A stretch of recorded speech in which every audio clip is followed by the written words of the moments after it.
Have you ever wondered what makes a serial killer tick? What drives a person to commit such heinous crimes repeatedly? Our journey into the abyss of the human mind starts with these questions. Serial killers. The term alone sends chills down the spine. A rare breed of criminals who commit multiple murders over a prolonged period, often with cooling-off periods in between. They are not driven by the heat of the moment, but by a cold, calculated desire.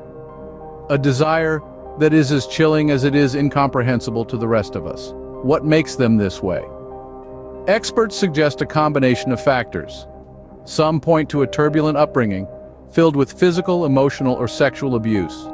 Others highlight the role of psychological disorders like antisocial personality disorder, borderline personality disorder, or narcissism. Yet, it's worth noting that not everyone who experiences these conditions becomes a serial killer. There's something more, something darker, that pushes these individuals over the edge. One common trait often observed in serial killers is their ability to blend in. They can be your neighbor, your colleague, even a family member. Their outward normalcy masks their monstrous nature, allowing them to evade detection and continue their heinous deeds. They are the proverbial wolves in sheep's clothing.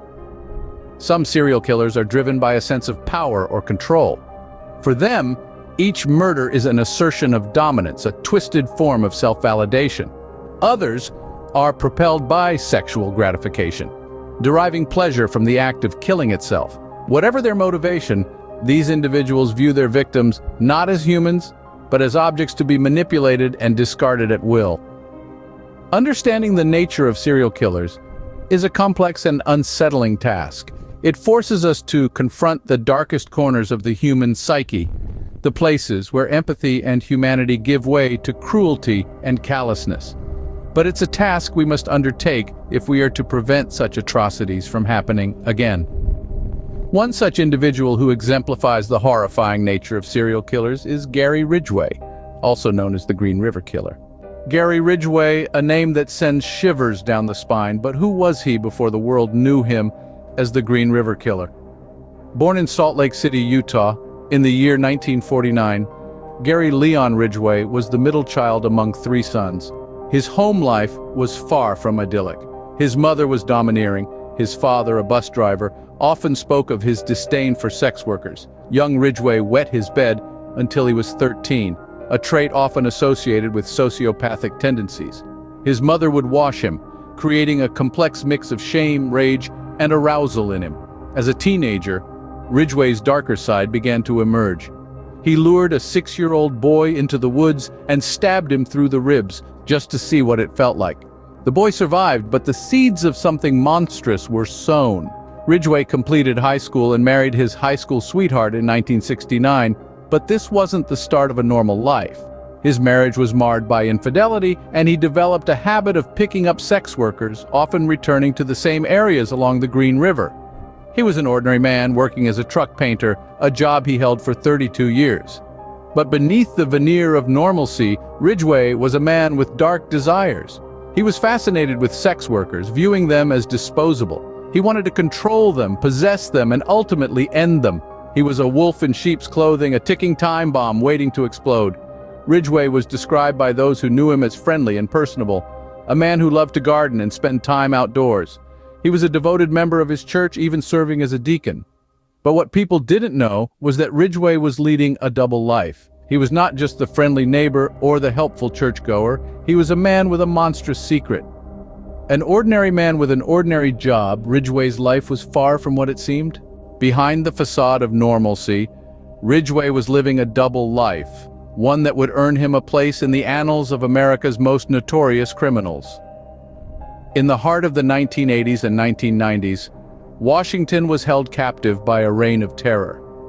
Gary Ridgway, the man who would soon be known as the Green River Killer, was at the height of his gruesome spree. Ridgway's modus operandi was chillingly methodical. He preyed on those he perceived as vulnerable, those less likely to be missed. His victims were primarily young women, often runaways or sex workers, whose disappearances went unnoticed for far too long.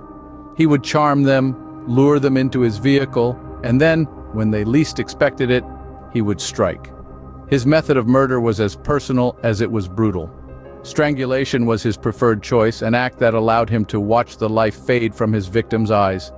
He would then dispose of their bodies in clusters, often returning to the sites to commit acts that further defiled their memory. Ridgway's ability to blend into society was part of what made him so terrifying. He was a chameleon, a seemingly ordinary man who held a job painting trucks, a husband, and a father. Yet beneath this veneer of normality, he harbored a darkness that was unimaginable to those around him. His killings were not random acts of violence. Instead, they were a perverse ritual, a terrifying game where he was both the hunter and the executioner. He would often drive past the dump sites of his victims, deriving a twisted sense of satisfaction from the knowledge that he had outsmarted the authorities. Yet despite his cunning, Ridgway was not infallible. There were errors in his gruesome game. He left behind evidence, clues that would eventually lead to his downfall. But for the longest time, these pieces of the puzzle remained elusive, lost in the vast wilderness of the Pacific Northwest.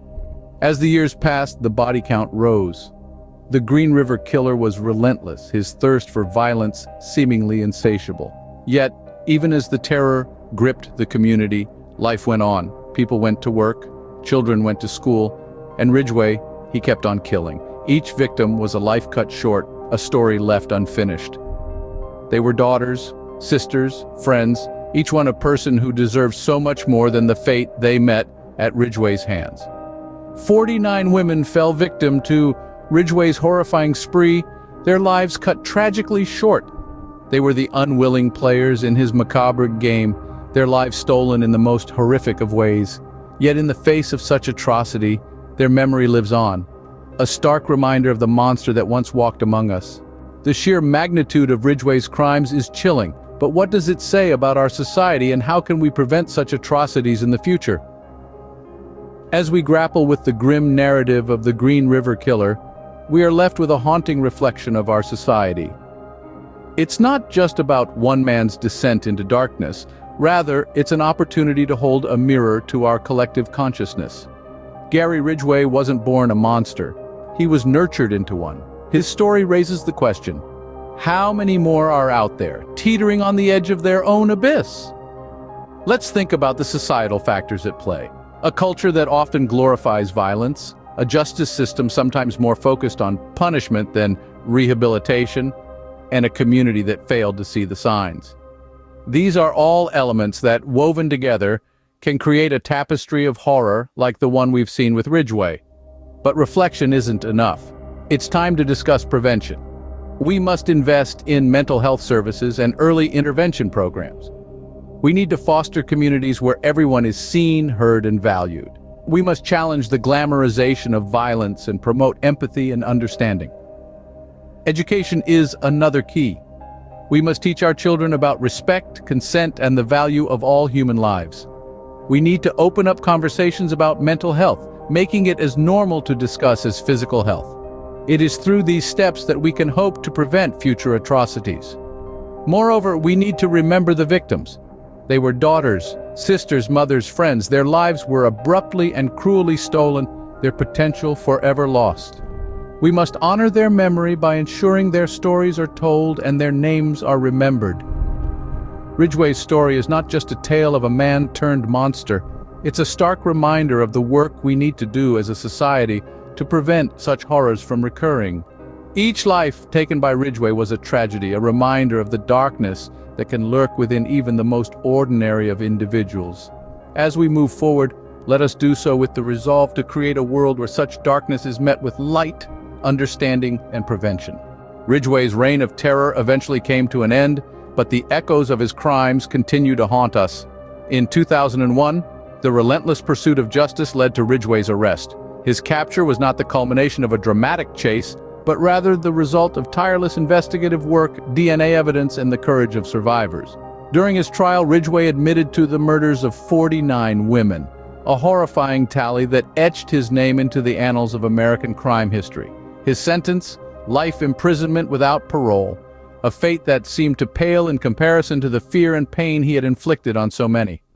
The impact of Ridgway's crimes rippled through the lives of victims' families, their communities, and beyond, leaving a lasting imprint on our collective consciousness. Gary Ridgway, the Green River Killer, serves as a chilling reminder of the monstrous capacity of human beings, pushing us to constantly strive for a safer, more compassionate world.